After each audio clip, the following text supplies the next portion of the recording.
Today I'm going to create the Mandalorian but as a medieval warrior. I've recently watched the season 3 of The Mandalorian and I was craving to make a fan art. In the series, Mando even wields a sword, which gives me more reason to make him as a battle-hardened medieval warrior. How would a darksaber look in a medieval setting? How would Beskar look with all the tabards and old leather belts? I guess we'll all find out in today's video.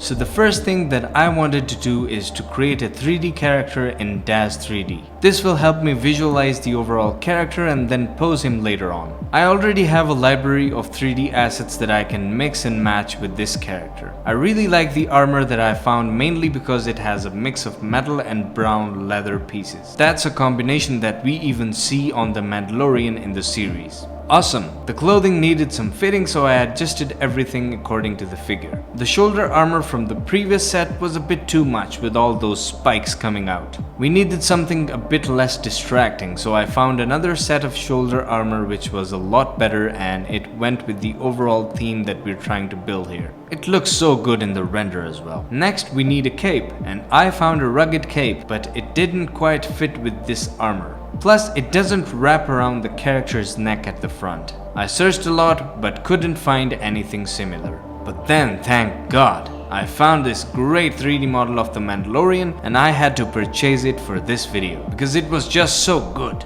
And that's where we got the helmet and the cape as well. Looking good. Now our Mando needs a sword, so I went through a bunch of swords to look which one would suit best. Finally, I got one which just looked right. Next comes the posing.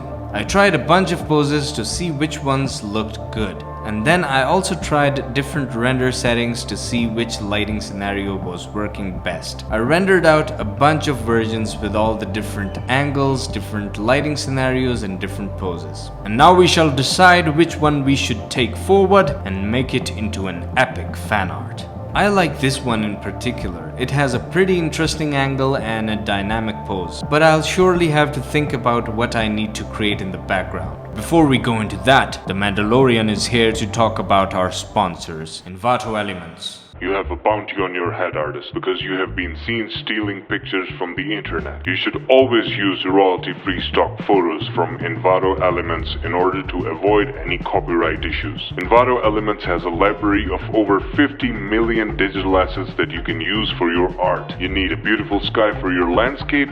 Boom! You need music for your video? It has you covered. You need a 3D for your scene? Then that is the place to go. The best part about it is that it has 3D assets that you can view from any angle and then export as a PNG image to use in your artwork right away. I needed a spaceship, so I got that sweet 3D model of a spaceship from there. I'll leave you this time, but only if you use Envato Elements next time. Links in the description. This is the way.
That's it folks, but before you leave, please make sure to hit that like button and consider subscribing. I'm also putting this artwork up as a print, so if you're interested in buying it and hanging it on your wall, find the link in the description. Okay then, I'll see you in the next one. Take care. Bye.